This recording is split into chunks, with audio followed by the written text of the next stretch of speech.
Merci beaucoup. Mon nom est Jürgen Peters. Merci pour la prononciation. Et j'aimerais maintenant vous parler un peu de l'histoire des allées dans l'Allemagne. L'Allemagne, donc au sud de la Suède, on se connecte un peu par le biais de la France.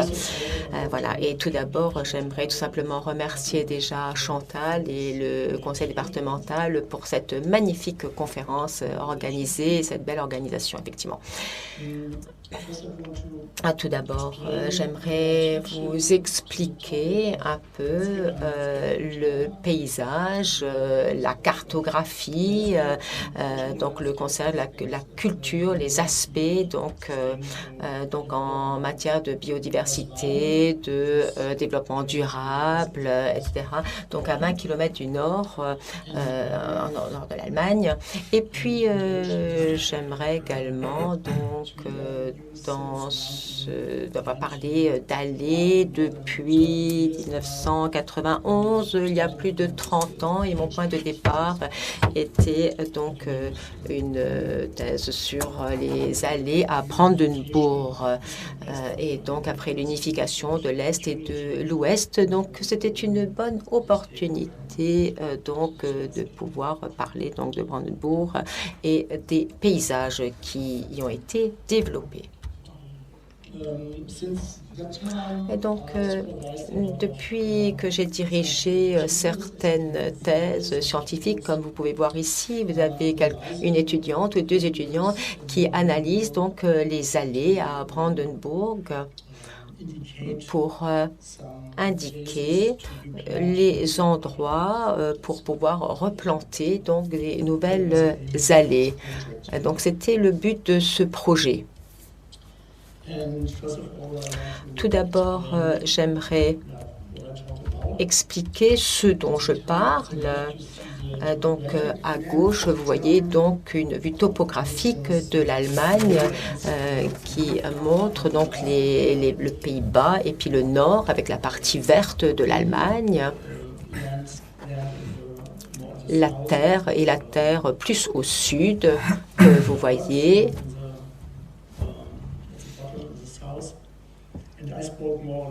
Et donc, je vais parler essentiellement du nord de l'Allemagne.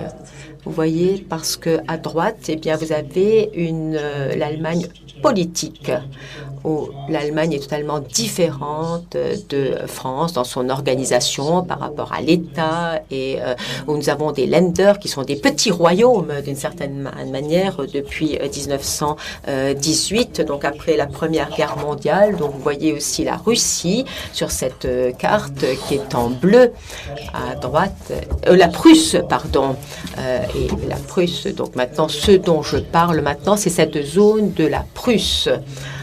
Parce que tout ce qui est les avenues, la construction, la plantation d'allées, eh bien, est assez commune dans cette zone. Nous avons également parlé de la Pologne,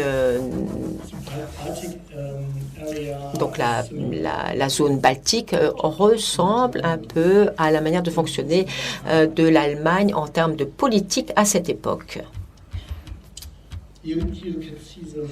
Vous pouvez voir ici les premières avenues, en tout cas l'une des premières, donc Unter den Linden à Berlin, et sont des allées donc baroques, et vous pouvez voir à cette époque, on avait tout simplement des promenades, si on peut dire, où on pouvait se promener, passer son temps, et donc on a vu, de la même manière on a vu un peu quelques avenues hier en nous promenant, donc des allées où on pouvait se passer du bon temps. Et vous pouvez donc voir sur la partie droite une carte historique qui vous indique la Pologne, et on peut peut-être voir aussi, si je peux pointer...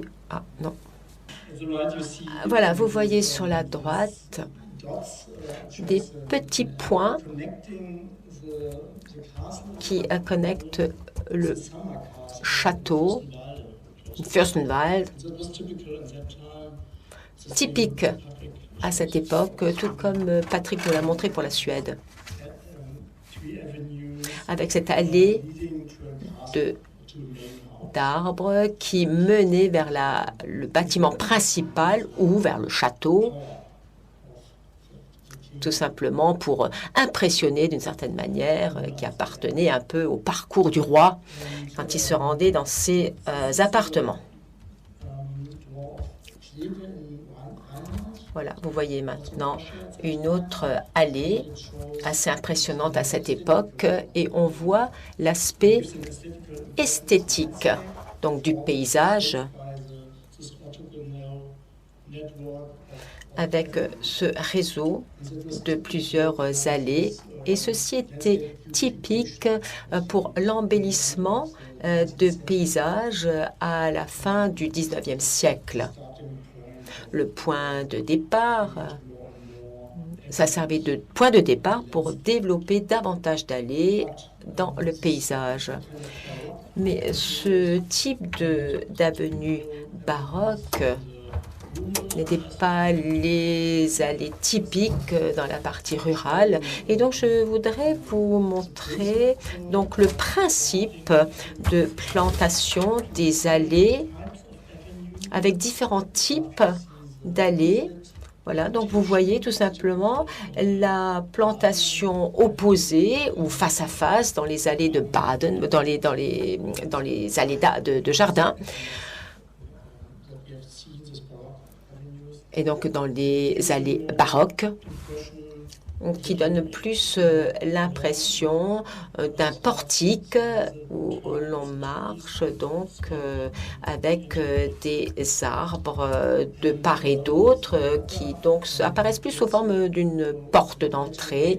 Et puis on a ensuite, donc là ça c'est le face-à-face, et on a ensuite la plantation alternée où on a donc la possibilité de permettre donc à la cime de l'arbre de pouvoir se développer davantage en ayant cette plantation alternée. Et la différence, on a également la différence entre l'allée découverte et l'allée couverte. Et Patrick nous a également montré l'aspect impressionnant.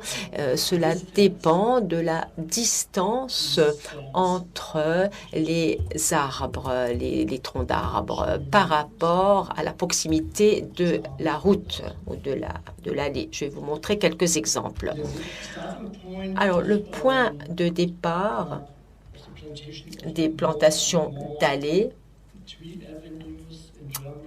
donc en Allemagne, au nord de l'Allemagne, c'était la plantation d'arbres dans la campagne. Et il s'agissait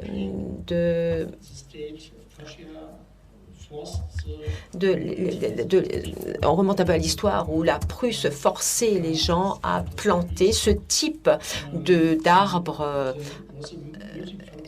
et qui était avec une idée multifonctionnelle. L'idée était de rendre la route visible dans le paysage.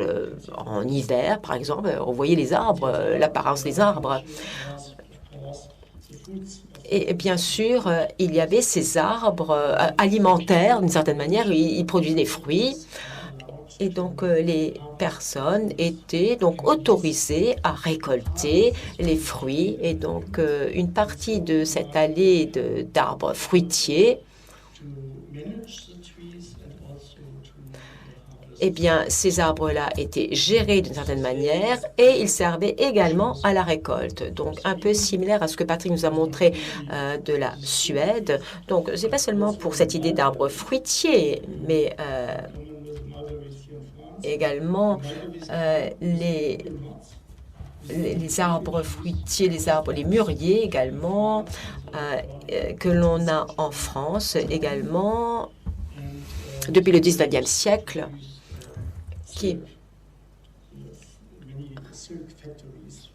Et donc, plusieurs entreprises ont été construites aux environs pour le traitement et la production. Également, ces arbres, donc ces peupliers, étaient assez fréquents dans le nord de l'Allemagne avec ces saules têtards. Et les personnes utilisaient les branches de ces saules têtards pour de l'artisanat, pour fabriquer des paniers ou bien construire des maisons, des habitations également. Ils avaient également des poutres qui étaient utilisées. Donc, ils utilisaient de l'argile et pour l'argile, on avait besoin également de renforcer avec des branches de saule. Et donc, nous avions des arbres multifonctionnels qui étaient beaux, bien sûr, mais également utiles pour pouvoir donc délimiter les avenues. Et ils avaient donc des fonctions assez particulières.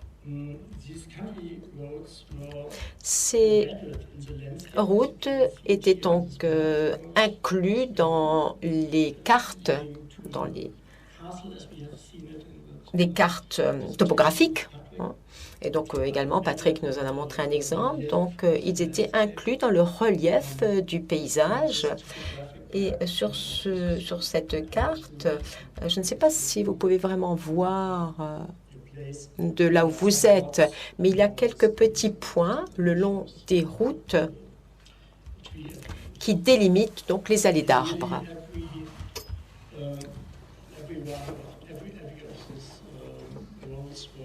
Et donc, chaque avenue était donc bordée d'arbres. Voilà mon allée favorite en Allemagne, qui est une route de campagne avec des tilleuls, également avec des galets, de l'âge de glace. Alors peut-être qu'ils nous proviennent également de la Norvège, de la Scandinavie. Et à droite, vous avez la voie que l'on appelle summer, la voie de l'été, je dirais, qui est couverte non pas de galets, mais tout simplement de sable.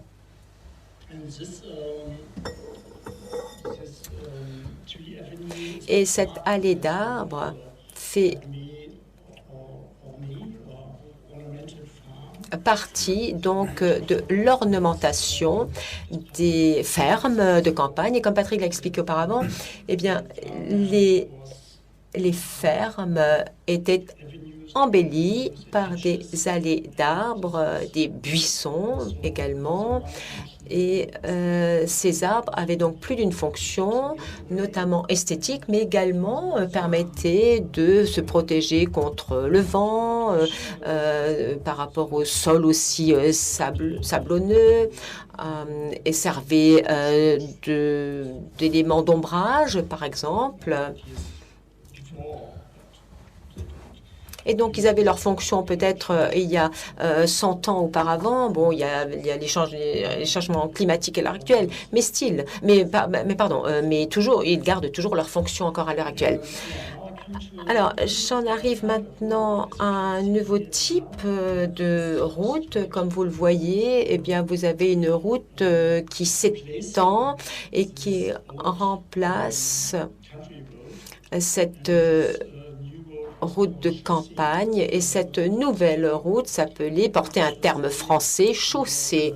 Et cette chaussée, eh bien, la nouvelle idée nous venait de France, et donc qui nous vient de l'école des ponts et chaussées. Et en Allemagne, on dit que les Français étaient un peu pionniers en termes de génie civil. Et donc, en Allemagne, eh bien, ont financé et ont géré ces routes. Et donc, vous avez ici ce dessin de Schingel, qui était un architecte du XVIIIe siècle. Et donc, on nous montre une chaussée typique qui a été construite avec des routes. Et donc, on utilisait des peupliers. Et donc, des peupliers pyramidaux avec des chemins d'été. Et c'était le point de départ de la construction de la chaussée. C'était un réseau, aujourd'hui on appellerait ça de route nationale, la Bundesstraße en Allemagne. Ensuite, vous pouvez voir ici donc la construction et l'entretien des routes. Donc tous les 15 km à peu près, on utilisait donc cette chaussée et pour fréquenter cette chaussée, il fallait payer une taxe. Et le revenu de cette taxe permettait de financer la construction des chaussées, également financer la plantation des arbres alentour. Voilà, c'était l'idée un peu de cette chaussée, une sorte de taxe.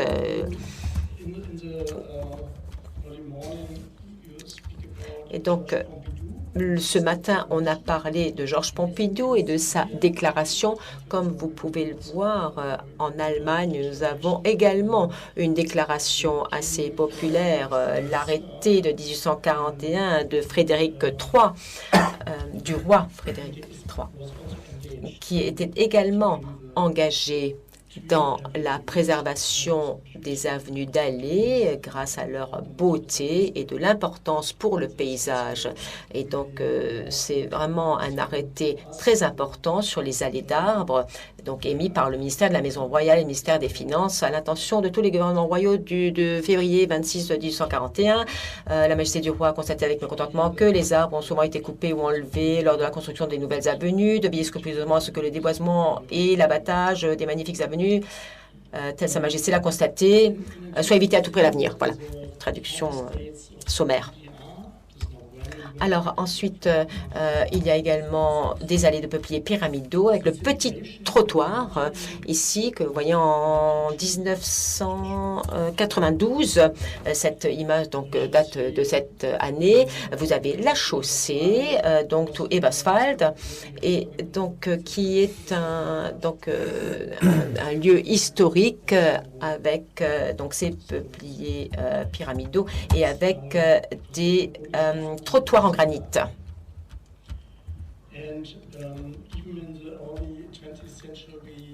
Ensuite, nous arrivons au XXe siècle où il y avait quelques expérimentations qui ont été faites avec de nouvelles espèces d'arbres. Les platanes n'étaient pas communs à l'époque en Allemagne. Et donc, on a essayé de mettre en place donc ces nouvelles espèces. Ces arbres n'étaient pas les plus populaires, mais c'était un point de départ en 1914, parce que nous avons un sol sablonneux et donc des étés chauds, et donc c'était une bonne idée de pouvoir planter des platanes. Alors, c'est un slide, c'est une photo ici qui vous montre un peu la position étroite des arbres de l'avenue pour sécuriser la circulation. Parce que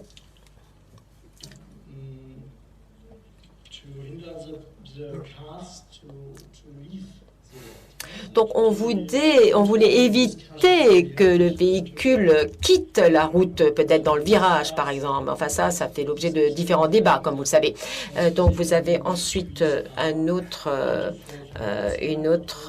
photo d'une avenue, des allées d'arbres qui sont très belles de l'intérieur, mais de l'extérieur également. Et je voulais également vous montrer également cette photo concernant donc l'autoroute nationale, et parce qu'à l'avenir, donc nous avons de nouvelles obligations en termes d'instructions à respecter pour la sécurité des routes. Et donc, nous devons maintenant